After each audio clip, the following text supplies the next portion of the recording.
It backed onto a hedge of white-flowered hawthorn, through which brambles and ivy twined. Out of the wind's rough caress, the temperature rose.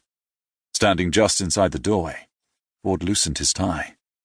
The CSIs had erected the tent over a hole that opened out at the foot of the hedge. It was enormous, easily big enough for a man to fall into. Around the edge, earth had been piled up. He looked closer. Sitting atop the soil, he saw a few fragments of eggshell and a tiny white bone. "It's a badger sett, sir," a male CSI said. "The lady who found the hand said her dog pulled it out of here." Ford left the tent and went over to a couple of uniforms standing with a woman in late middle age, holding a scruffy little terrier on a lead. They'd managed to procure a cup of coffee for her, which she drank in small sips, her eyes darting every which way from over its rim. He introduced himself, then said, "I understand you found the hand." "Murphy did, really," she said. "We were down at the stream back there. Suddenly Murphy zoomed across the stream and ran off to the hedge there." She pointed at the tent. "He was tugging at something. Then he just pulled and it came out and it was—" She shuddered. "A hand. Well, most of one anyway." "And when you were walking Murphy, did you see anyone else?" She sipped the coffee, then shook her head. "No, not a soul. Sometimes I do. This route is popular with dog walkers. I mean, the countryside's so beautiful, isn't it? But no, not today." Her tone suggested she wasn't avoiding responsibility or trying to please. She knew what she'd seen and what she hadn't, and was unafraid to state it plainly. "I'd like you to make a formal statement. One of these officers can take it from you," he said. "We could do it here, or at home if that would be more comfortable for you." Polly opted to do it at home. Leaving her with a uniform, Ford walked towards the knot of CSIs.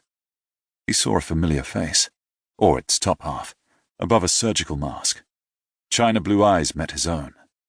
Dr. Hannah Fellows, the Deputy Chief Forensics Officer. Hannah would take him to view the body part, confronting him once more with the physical reality of violent death. And it would start, the whole unpleasantly satisfying process of entering the mind of a murderer and feeling that sense of connection that existed between all who'd taken another life.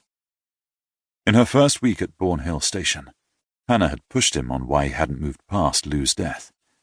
He'd avoided giving a straight answer, but sometimes he caught her looking at him, head cocked to one side, as if studying for clues. He hated that feeling of scrutiny, even though he respected her as a colleague and enjoyed their blossoming friendship. He joined her and said, "Morning, Hannah." "Good morning, Henry.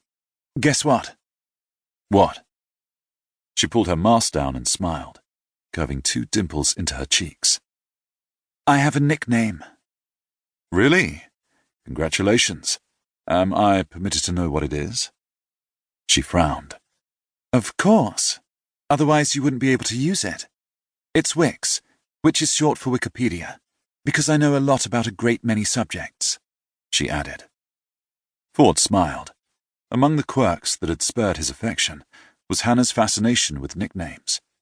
When still new at Bourne Hill, she'd learned that his, Henry, came from the founder of the car company. In response, she'd researched an array of facts, from sales of the Ford Mondeo to the date the company had been founded. He'd thought her Asperger's might make her shy or standoffish, but Hannah was the opposite. She was good company. No filter company, but good nonetheless. "What have we got?" "Come with me and I'll show you," she said, resettling her mask. He followed her, breathing deeply, aware of all that was to come. Chapter 3. Ruth Long didn't consider herself an anxious woman. In general, she was content to let life unfold at its own pace. Plenty of time to react to the present, without worrying over a future that might never happen. But when her husband, Owen, hadn't returned from his planned 2-day trip after 3 days, which turned into 5 once she checked her diary, she felt the flutterings in her belly that used to accompany her performances with the Royal Ballet.